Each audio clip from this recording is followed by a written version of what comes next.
For 15 years, one transistor design ran the world's most powerful chips, the FinFET.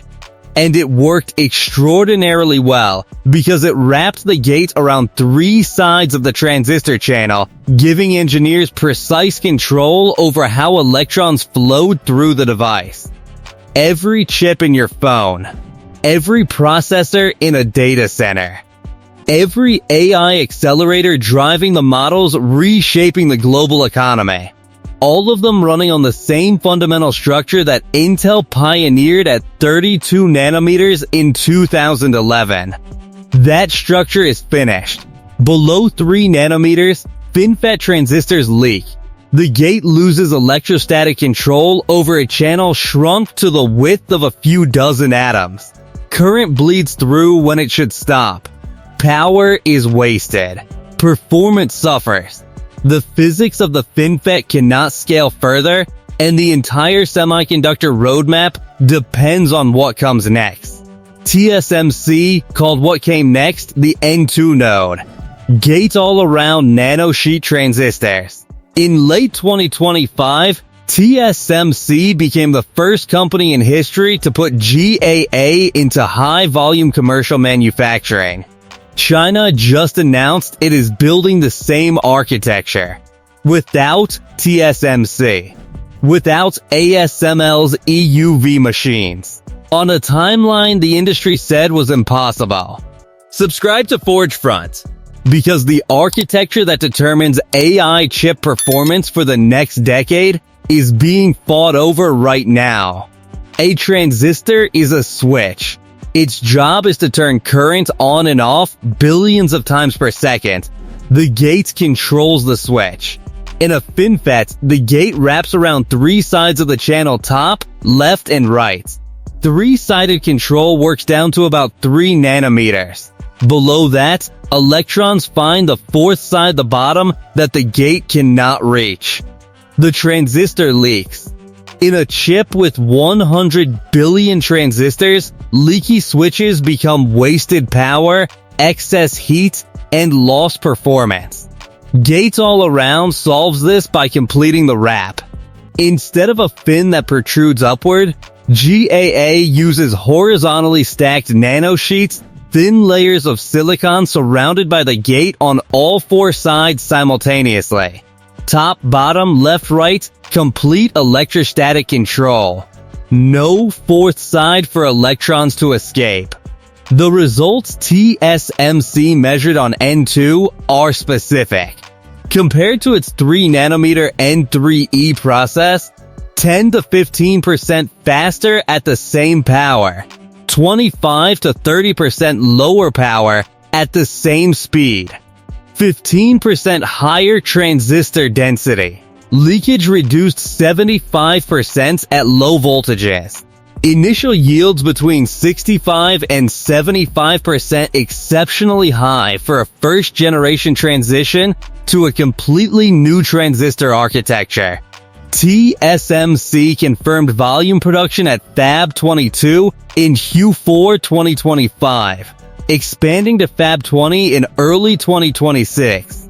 Monthly output reaches 140,000 wafers by year-end, exceeding earlier estimates of 100,000. Apple secured more than 50% of initial N2 capacity for the iPhone 18 and M5 Mac. Every remaining wafer allocated to Qualcomm, AMD, Nvidia, and MediaTek before the first chip shipped. But here is what nobody explains about this. The reason TSMC's yields shocked the industry is not because the technology is simple. Every other company that tried GAA first struggled badly. Samsung beat TSMC to GAA at its 3 nanometer node in 2022, and early yield issues were significant enough that major customers shifted volume back to TSMC. Intel's GAA attempt at its 18A node reached production in 2025 but took months to stabilize.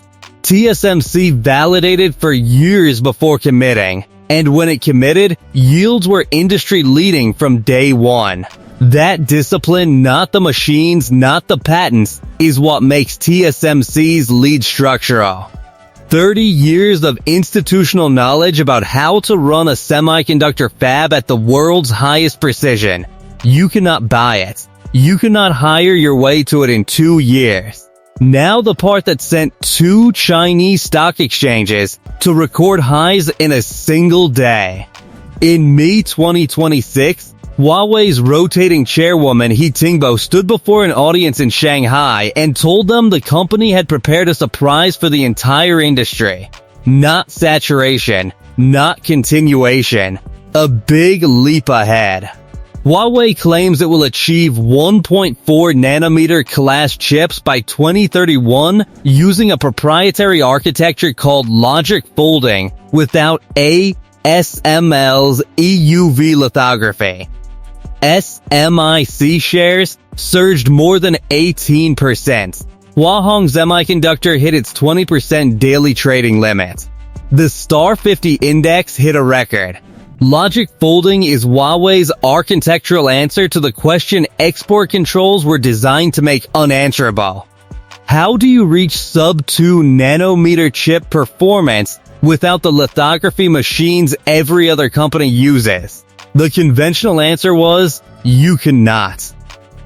EUV operates at 13.5 nanometers, far shorter than the deep ultraviolet machines China can still access. Without EUV, multi-patterning required to achieve comparable feature sizes using DUV becomes exponentially more complex with each generation.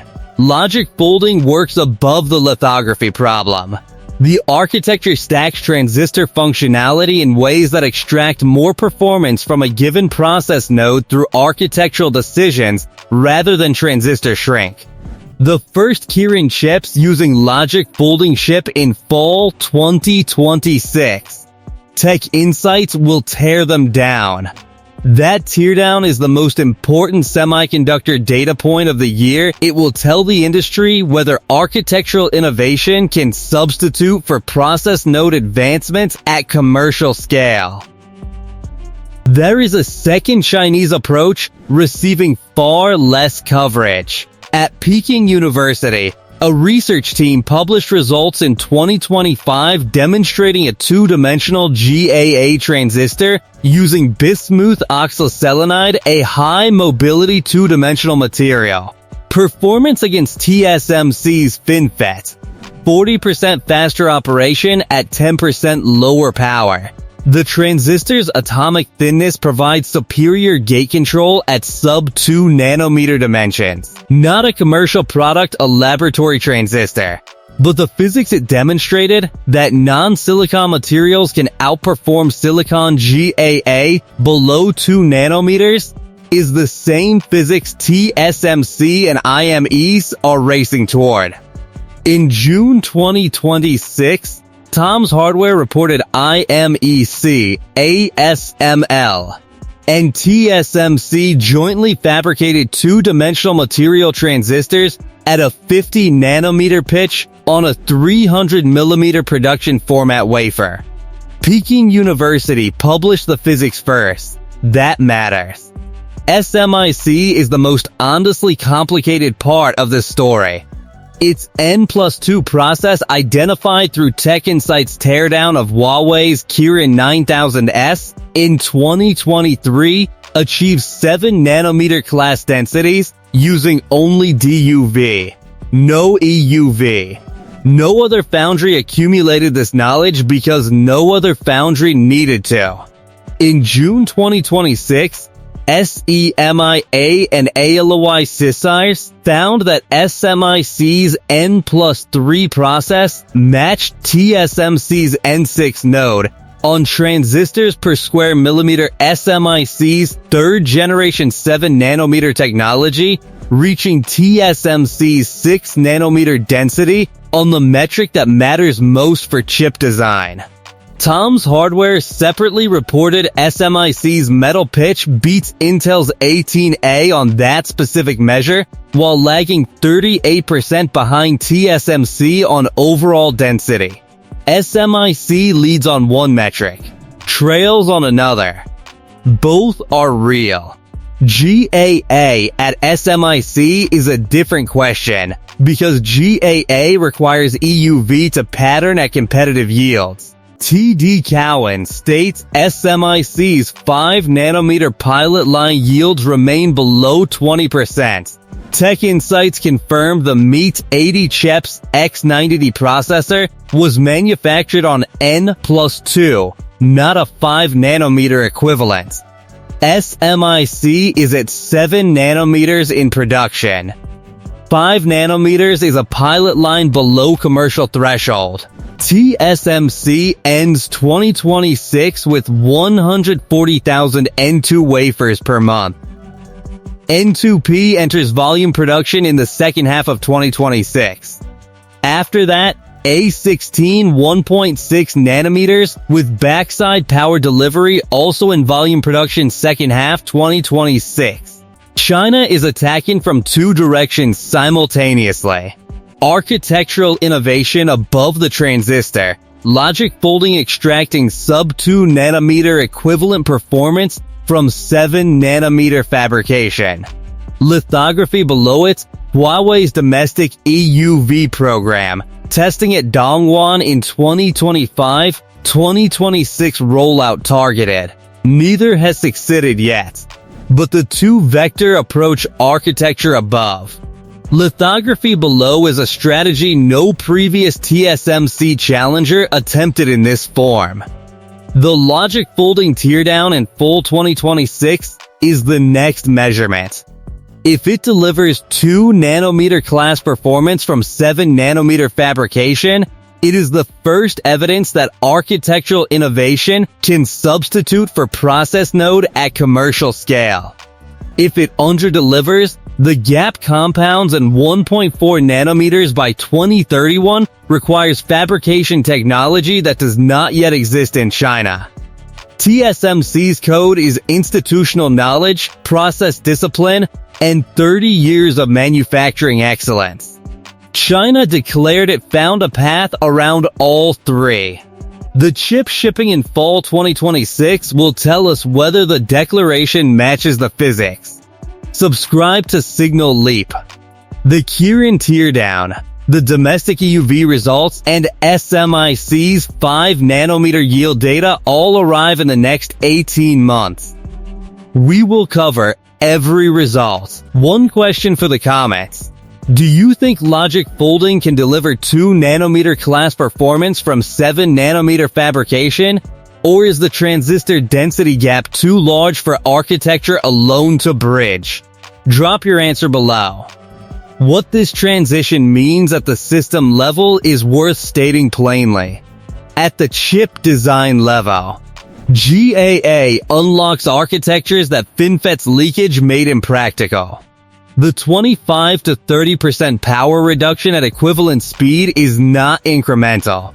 It is the difference between a kilowatt-class AI accelerator that fits a standard data center rack and one that requires specialized infrastructure. The 38 megabits per square millimeter SRAM density means on-chip cache that was area prohibitive at 3 nanometers becomes viable at 2. Apple's A20, Qualcomm's next Snapdragon, NVIDIA's next data center accelerator, all designed around what N2 enables. The process node is not a footnote. It is a constraint that determines what is possible. At the AY infrastructure level, the N2 transition matters because AY chips are power constrained before they are compute constrained. A data center has a fixed power budget. More efficient transistors mean more compute per watt. TSMC's CEO Seaway was explicit. N2 growth in 2026 is driven by AY high-performance computing applications. The companies that secured N2 allocation are building the hardware that determines how fast AI capability grows. At the geopolitical level, the GAA transition crystallizes something the export control debate struggles to quantify. TSMC moved from 5 nanometers to 3 to 2 in the time SMIC moved from 7 nanometers to a 7 nanometer variant, matching TSMC's 6 nanometer density on one metric.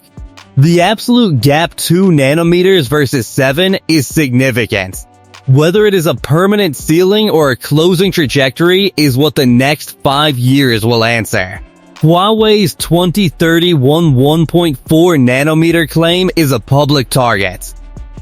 Tech Insights, SMIC and ALOISIS, and TD Cowen will measure the Kirin Fall 2026 chips against LogicFolding's claims.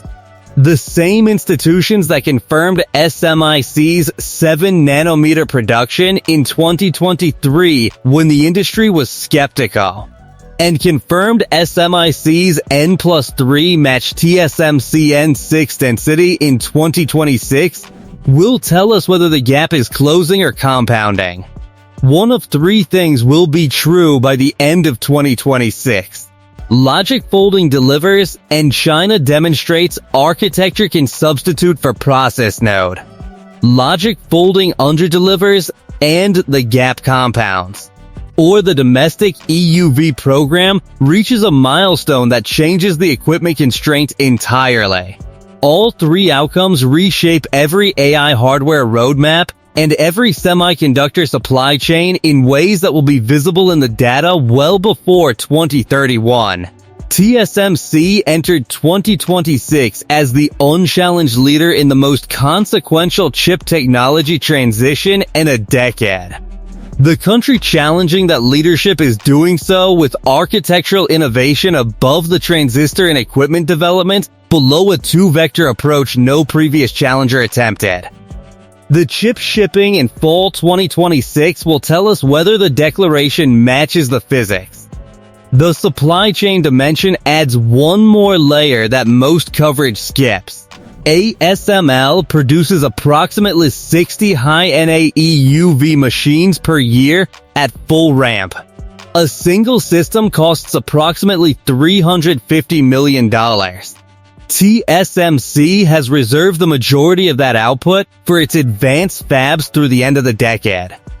Intel and Samsung are competing for what remains. China cannot access high-NA EUV under current export controls. The cobalt and ruthenium metals used in N2 interconnect layers cross supply chains with their own export control exposure. The specialized photoresist chemicals that define GAA patterns come from a handful of Japanese companies.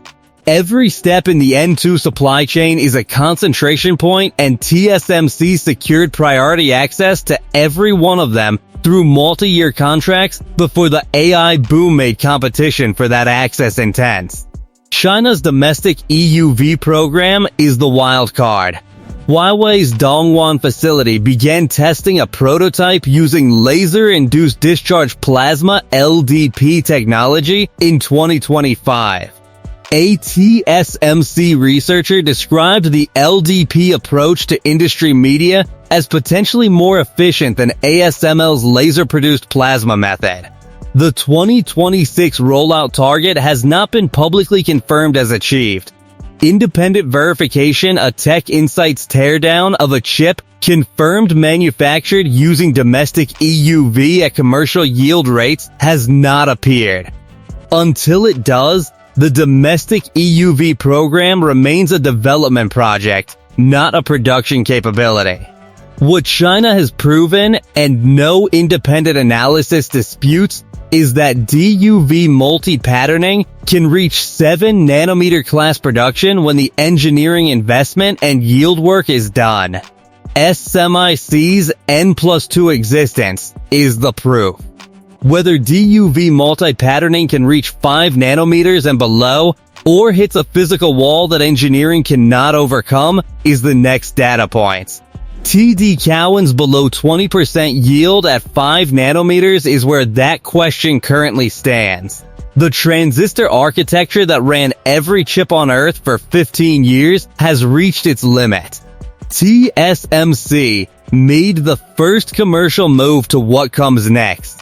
China declared it found a path to the same destination through a different route. The measurements are coming. We will be here when they land.